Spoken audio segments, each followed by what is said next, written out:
Since October 7, 2023, the Middle East has entered a new phase of geopolitical uncertainty.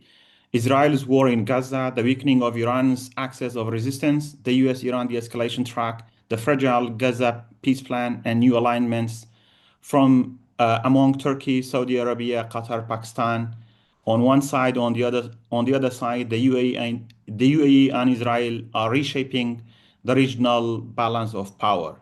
The question is whether the region is moving toward a new order or simply another cycle of unstable conflict management. So today I'm honored to host Maria Luisa Fantappiè, head of the Mediterranean, Middle East and Africa program at the Institute for International Affairs in Rome.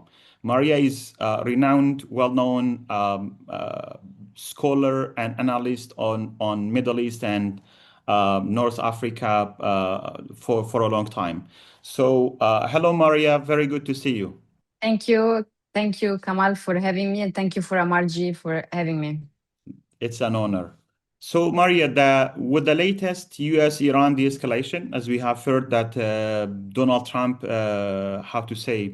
decided not to attack the massive operation that he had planned, and the US-backed Gaza plan, he just announced that Hamas is supposed to be disarmed. How do you read this moment? And is the dust is settling and we are heading to see a new regional order and security regime, or again, only temporary crisis management? Thank you again for Amargi for having me. Well, I think it's we are in a moment where there are tentative regional order in the making, and it's not yet clear whether we will land into one which is consolidated. A bit, this is the result of a couple of dynamics. I mean, one is that we have in some way countries or projects like the one of the Islamic Republic, which are at the end of its historical arc. So the Islamic Republic, for instance, regardless whether they will resist this war using their own terminology or not, their project of Shia political Islam led, I mean, it's physically at its end. It has, in a way, ended its historical genesis. Even if this regime will remain in place, as it seems, it will never be the embodiment of the project of 1979. So the 1979 trajectory has ended. So you have trajectories of history which are ending. One is that one of Iran. The other one is also an Israel which is trying in some way to understand whether it will continue on this messianic project of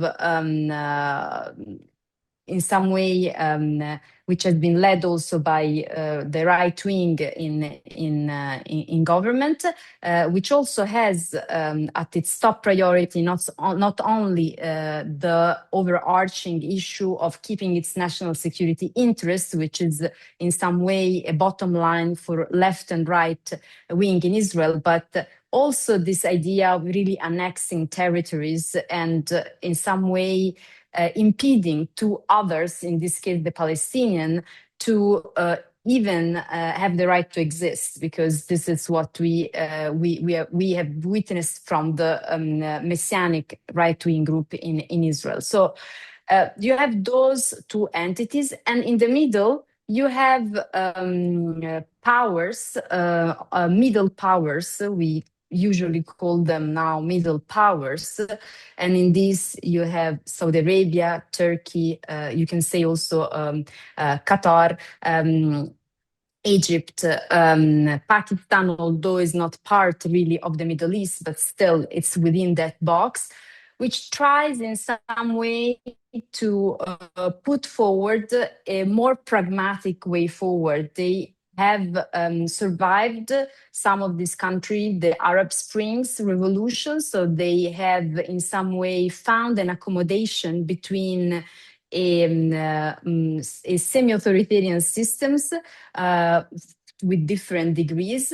And on the other hand, the fact that they have given or negotiated with their society some sort of social pacts which give them in some cases, like for example in Saudi Arabia, some economic opportunities, but really in some way also limits the borders of in some way the social freedoms that they might, the freedoms that they might have, the political freedoms that they might have. So, and these countries are very engaged in foreign policy to try in some way to be this middle pillar that advances the stability of the region. I will end it here just as first brush on how the region looks today, and we can go back to how this fits into this recent agreement or recent negotiations that Donald Trump has done with Saudi Arabia and on Gaza.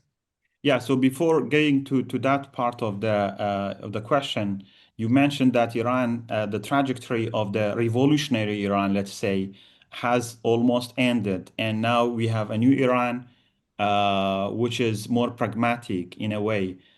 It's not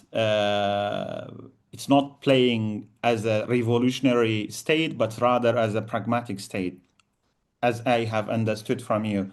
But at the same time, we might have lost that there might be no Iran as we have seen before, but Iran is still trying to keep its axis of resistance all the way from Houthis to Iraq.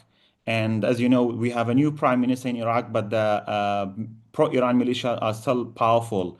And at the same time, Iran might have come to an end with its revolutionary agenda, but at the same time, as a expansionist, hegemonic regional power is still there. Do you think that Iran as regional power will also fade away step by step, or it will keep its regional power with hegemony in the Middle East?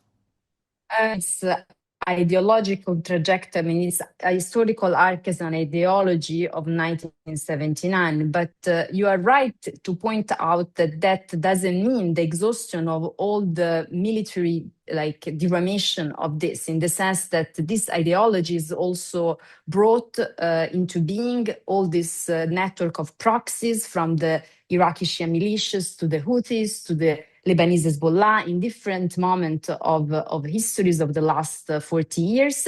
And those, in some way, they are not going to fade away just like this from one day to another.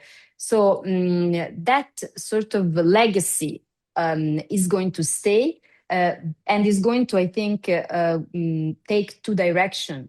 One is potentially the transformation of these movements, as we have seen in part in Iraq, into, in some way, morphing of these movements within their, and the absorption of these movements within their national settings, in the sense that, in some way, these movements, despite being born as proxies of the Islamic Republic, they also do politics. They do also are part of the day-to-day national politics within their own country. In Iraq, this is particularly true if you just look at the trajectory of Saif al-Haq and how they have and their genesis, and how they have taken seats into parliament step by step, and how they have become part of also of the business intelligentsia of the country. So you have definitely that trajectory that is happening.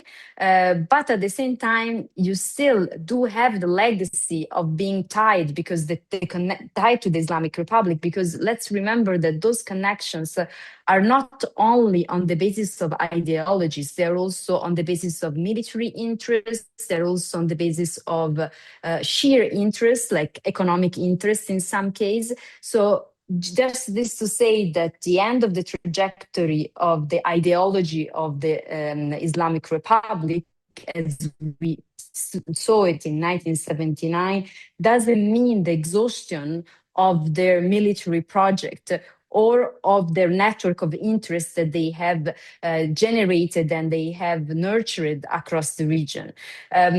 So in this, we have to distinguish the two. And I do think that there is possibility that even in this new militarized form that we see today, the Islamic Republic, there might be still a lot of interest in actually exploiting those networks, maybe less with an ideological vibe, but more like as a national deterrence strategy, as we have seen with the Shia militia expanding attacks towards Saudi Arabia on the one hand, as we have seen with Hezbollah continuing its offensive towards Israel, and as we have seen with the Houthis being back on track in disrupting navigation on the Red Sea. So those are still active military pawns that the Islamic Republic and this movement themselves keep.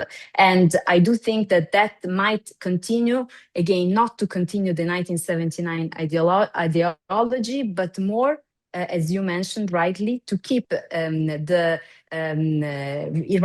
as a regional power, which is the real aim of also those ones who are still in power today. Okay, so let's talk a little bit about the Gulf countries. So many Gulf countries, as you know, they have had a long history of rivalry with Iran, and also recently they have been directly attacked by the Islamic Republic of Iran. On one side, they have been the forces, the actors behind U.S. foreign policy toward Iran. On the other side, they are also pushing Trump and urging Washington to avoid a wider war with Iran. So, what this tells us about Gulf security thinking and their threat perception of Iran? The Gulf has been taken a bit by surprise by the extent of this escalation and this war. They had been set themselves into a trajectory where they had invested a lot into, again, their own future, the stability, also the stability of their own countries, the economic future of their own countries. In some way, also thinking or assuming that the United States will not really take on a fight, direct fight together with Israel on Iran, and that Iran was on its way. The assumption was that Iran was in its way either to accommodate with its neighbors. If you remember, many of the Iranian presidents, they put forward in the last years this idea of good neighbors policy. And then so this was this idea where, there was a sort of opening to an accommodation with the Iranian. Okay, you cannot change the Iranian regime, but at the same time, you can coexist alongside. Well, this war, from a Gulf perspective, has sort of challenged this idea that you can coexist, especially at this moment where even the ceasefire that Donald Trump and the Iranians had negotiated in June looks very fragile, and it has been already disrupted several times. There has been renewed attack on Gulf countries, on Jordan, which means clearly that Gulf countries are not, or the friendship or the coexistence between Iran and Gulf country is not the top priority for the Islamic Republic. This, in some way, sends a clear message for the Gulf countries in two directions. One is saying that they cannot still avoid to be, in a partnership with the United States when it comes to defense and deterrence. And this also explains the Saudi agreement on nuclear with the United States. And on the second, I think there is a second trajectory which looks at Gulf countries' renewed synergy with what I call at the very beginning middle powers. So powers which are not within the Gulf Cooperation Councils, which can be Turkey, which can be Pakistan, which can be Egypt, which can be some Southern Mediterranean European countries. Those synergies are very important because in some way they bring also the key country of the Gulf, Saudi Arabia, Qatar, when it comes to countries that really want the stability of their own neighborhood, into an interaction really with these middle powers. And in some way, also, it's interesting because it breaks this structure, or not it breaks, but in some way, it's a transformative of the structures and hierarchies within the Gulf Cooperation Council as we had seen it up until now. So I look for, like, if I have to say one thing to monitor is really those engagements that some of the key Gulf countries, Saudi Arabia, Qatar in particular, will have over the next year in 2027 with Turkey, with Pakistan, with Egypt, with Southern European countries to ensure economic stability and also deterrence. Boost their deterrence and boost their defense industries, diversifying it also from that one of being solely dependent on the United States. So far, as you said, they have been solely dependent on the United States, Gulf countries, and also the military bases of the United States. But as you said, also, it's clear that the military bases in the Middle East were not security. They did not prove that they can protect the Gulf countries. And we see that one of the main objectives of the Iranian axis of resistance, or the Islamic Republic of Iran since 1979, has been how to expel the United States from the Middle East, so that the Middle Eastern powers, they will come together to negotiate and to have a security balance for the Middle East. However, although the war started, although Iran was militarily weakened, but at the same time, seems that Iran is becoming like what they have not been achieved in the past 50 years, but possibly they are achieving in a way that the United States, as we have seen in the Kurdistan region of Iraq, they are withdrawing their, anti-missiles, Patriot defense systems. At the same time, the GCC countries, for example, Qatar and UAE, including Saudi Arabia, now they have also trying to negotiate with Iran beyond the United States and Israel. So, what will be the sort of security that we may see between the GCC and Iran, in GCC countries and Iran, in the near future? Is there a sort of security understanding, a sort of political understanding between the GCC countries and Iran beyond the United States and Israel?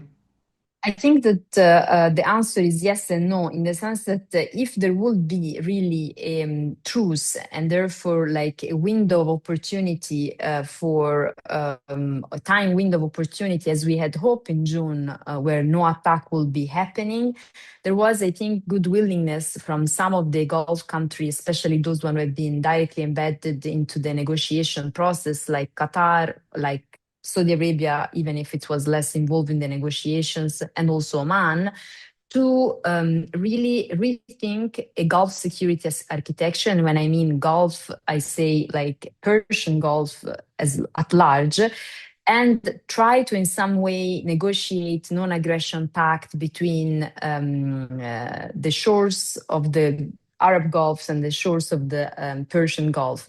I think that would have been a very good opportunity in two ways. It would have allowed maybe for the it would have allowed the Gulf countries to even speed up more what was this attempt at emancipating themselves and their defense dependence on the United States, and probably also spearheaded their interaction and engagement with third countries on defense that are not the United States, because for sure the issue of the US military bases and presence would have been on the table with the Iranians when it comes to a non-aggression agreement.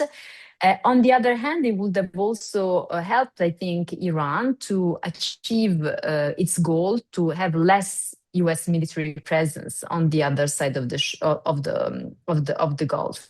But things seems to have gone in a different path, and it seems that the calculus of Iranian regime at this point, it has been that it can diminish or neutralize American presence in its neighborhood, and specifically in the Gulf, but also beyond it, by again hitting global gateways of trade. And here comes the issue of the renewed escalation with the Houthis in the Red Sea, which is angering Saudi Arabia, because Saudi Arabia is specifically dependent also on the Red Sea, if it cannot rely on Hormuz for its oil exports. And so the calculus has been escalation from the Iranian side, and this has, in some way closed the window also for that intra-Gulf pact, intra-GCC Iran pact to come into being. While we expect from Iran to de-escalate, the country has been weakened militarily and also economically. At the same time, also, like people are living in poverty. Why Iran is still escalating in the region?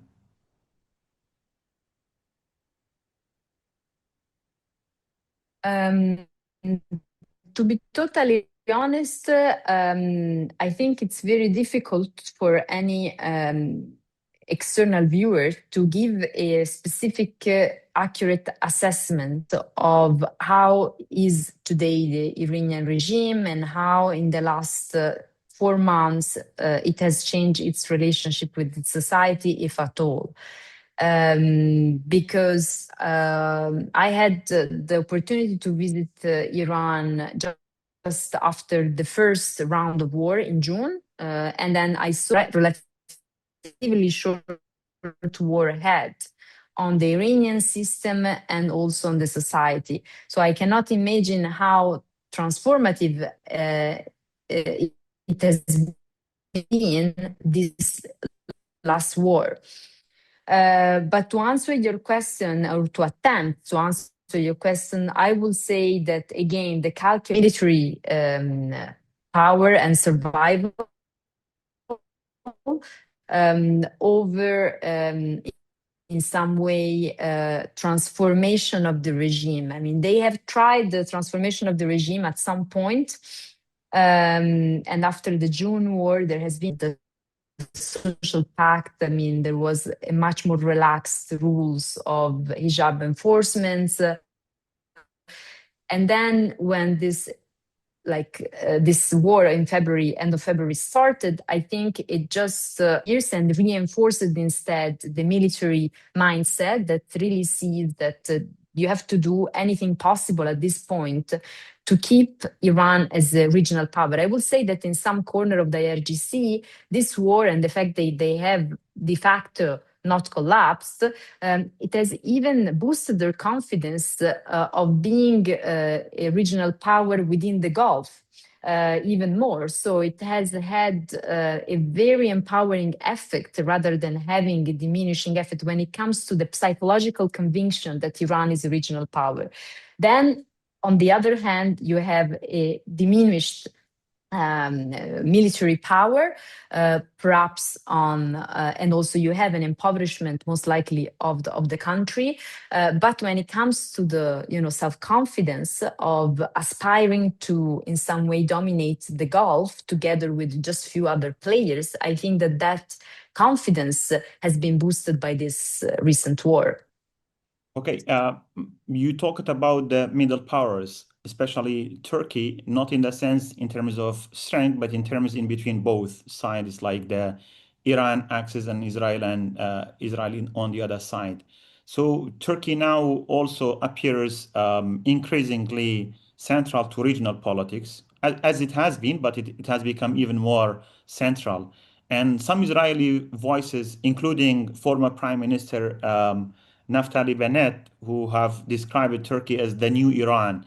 And also there are lots of Israeli voices who are attacking Erdogan and Turkey on almost on daily basis.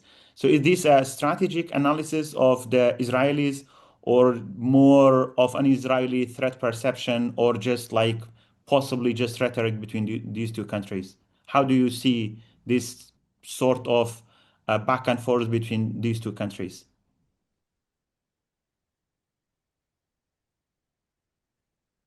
I mean, Turkey is perceived as one of the most threatening countries, maybe in the region, when it comes to the Israeli perception, also for the role that they have been playing, even recently, on Hamas disarmament or non-disarmament.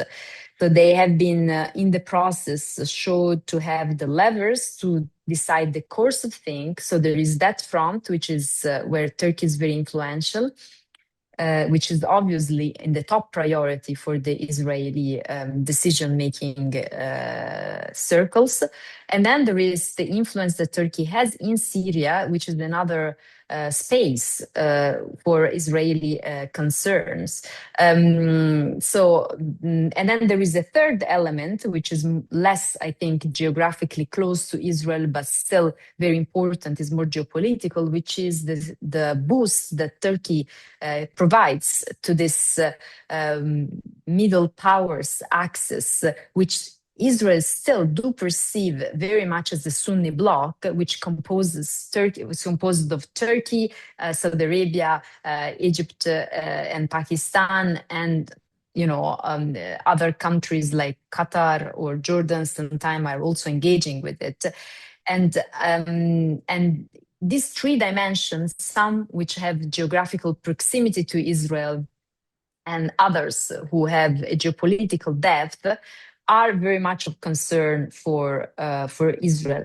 Yet I will say that you cannot compare the threat perception that Israel has had of Iran with that one, with the threat perception that it has of Turkey, to a certain extent, because Turkey has never placed off the table the issue of re-establishing good ties with Israel, which is absolutely not the case for today Iran.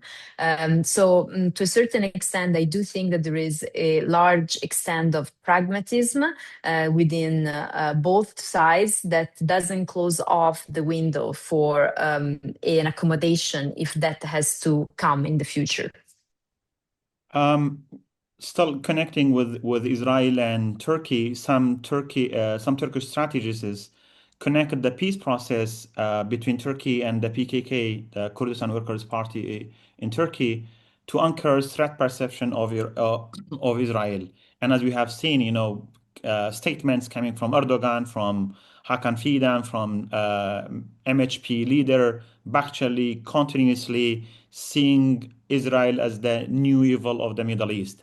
So they argue that Turkey increasingly, the Turk strategists argue that Turkey increasingly sees Israel as a potential regional hegemon that could undermine its territorial integrity. And as we know, there is the Kurdish question in Turkey, and there is the Kurdistan Workers' Party still armed, although there is the peace process and the disarming is continuing in the country.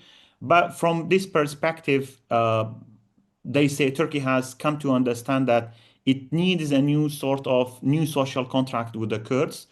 And to have a new social contract with the Kurds, the state has to change its trajectory that has been there for the last 100 years, which has based it on denying the Kurdish existence. So, and because the Kurdish question remains Turkey's most vulnerable internal fault line, so do you think that this peace process between Turkey and PKK has anything with this threat perception of Turkey of Israel?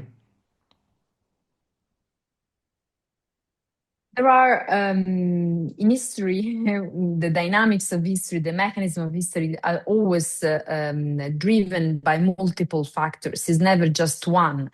I would say that here, when it comes to the decision of starting the peace process and the disarmament and engaging with the PKK, there is definitely a strong domestic Turkish policy boost, which relates to the need for the AKP to rethink its internal alliance within domestic politics and perhaps also befriend or in some way appease tensions with the Kurdish movements within its own border. And there is definitely also this second, more regional dimension, and the depth that the PKK different branches or that the Kurdish question have across the region, which could be a fault line of weakness for Turkey if levered in a certain way. And this, I think, has emerged at least in two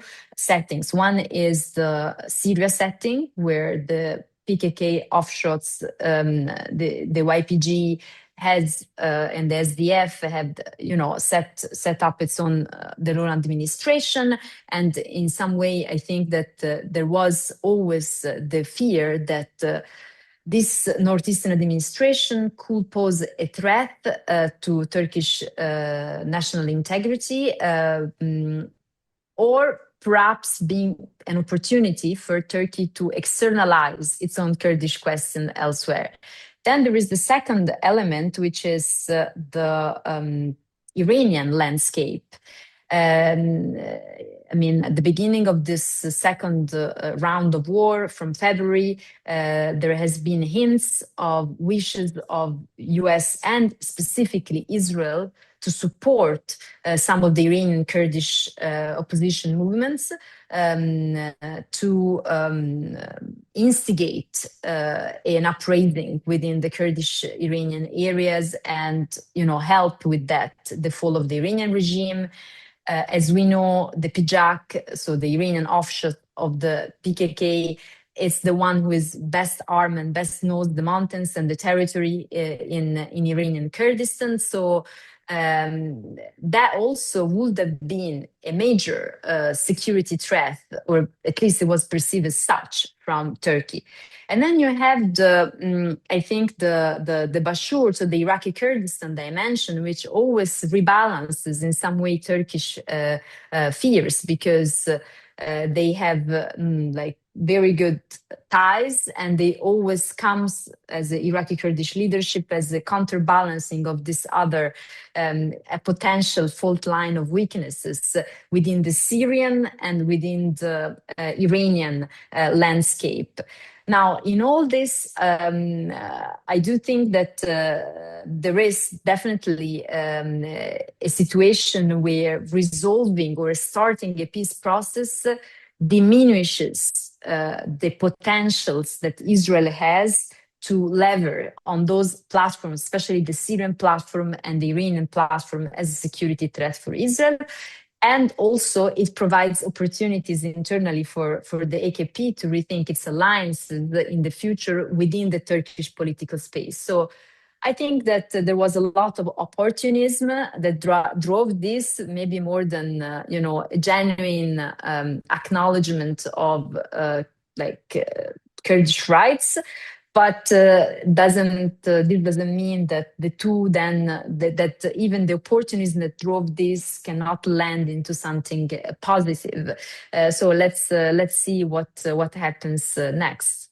Okay, let's talk a little bit about the non-state actors in the new Middle East, and we have seen Hamas being disarmed with the peace deal that is going on there, and also the Kurdish decline of Rojava in Syria, and also the Kurdistan region of Iraq being more vulnerable right now, and also the idea of pushing the Kurds to fight against the Islamic Republic of Iran during the Iran war. So first of all, do you think that the Kurds avoiding the war with Iran, not entering the war, was the strategic decision, or was the right decision that they didn't join Israel and Trump's call to fight Iran? Iraqi Kurdistan is in one of the most critical spots of all entities within the Middle East, because it's not a country, so you cannot claim even small country of Kuwait or Bahrain. It doesn't have a national security policy of a state, even if it's de facto have one, but it's not a state as of today. And at the same time, it's not placed within the, for example, Gulf Cooperation Council. So, like, it faces the same dilemma as many Gulf states have faced in choosing, in having reliance of the United States, having geographical proximity with Iran and having to choose what to do. But at the same time, it doesn't have the status of a state, and it doesn't have also the membership and the geographical location within the Gulf Cooperation Council, which is also is an advantage in some way. So is placed within Iraq, which is still a country where in Baghdad policy, Iran has a huge influence, and which obviously Iran may look at influencing even more as it steps up its like policy of forward defense. That being said, I think that really Iraqi Kurdistan it's in a super fragile spot, and the decision of not entering into the war on the side of the United States was the most strategic and wise decision that they could have taken. However, I do not think that this was a decision that was in some way shared by all sides of the Iraqi Kurdish leadership. I think that there was a lot of different voices within the Iraqi Kurdish leadership, not only when it comes to Erbil and Suleimania, but also within the KDP and within the PUK on what to do. And there was a lot of pushes on both sides to actually perhaps join the Israeli-American project of supporting Iranian Kurdish groups, and therefore take a firm stand when it comes to taking side with Israel and with the United States. That would have been a ruinous choice, because it would have not only perhaps not lead to anything when it comes to regime collapse within Kurdish Iranian areas, but it would have also rendered Iraqi Kurdistan vulnerable for the first time after 20 and plus years from 2003 to direct attacks from another country. And so with perhaps very little eagerness from the United States and definitely Israel to protect the Kurds. So it would have been really a very ill-informed choice to take a side. However, and so this was the right decision at the end to try to navigate and try to deconflict. However, now comes the point where the United States are withdrawing some of their forces and some of their defenses. And so I do think that there is the way forward is definitely, on the one hand, to sort of try to boost the resilience and try to accommodate as much as possible and adapt to the situation, continuing that mediation path that some leaders like Nechirvan Barzani had started through his personal contact with the IRGC or Iranian leadership in trying to protect from attacks Iraqi Kurdistan. But on the other hand, I think that it's quite inevitable to have Iraqi Kurdistan swallowed even more and more into the hands of Turkey, as it can rely less and less on the United States and on Baghdad engagement. So I think that that's like a structural weakness of Iraqi Kurdish foreign policy, that it has never been able to boost its own economic strategic autonomy and also to devise a foreign policy that in some way was able to be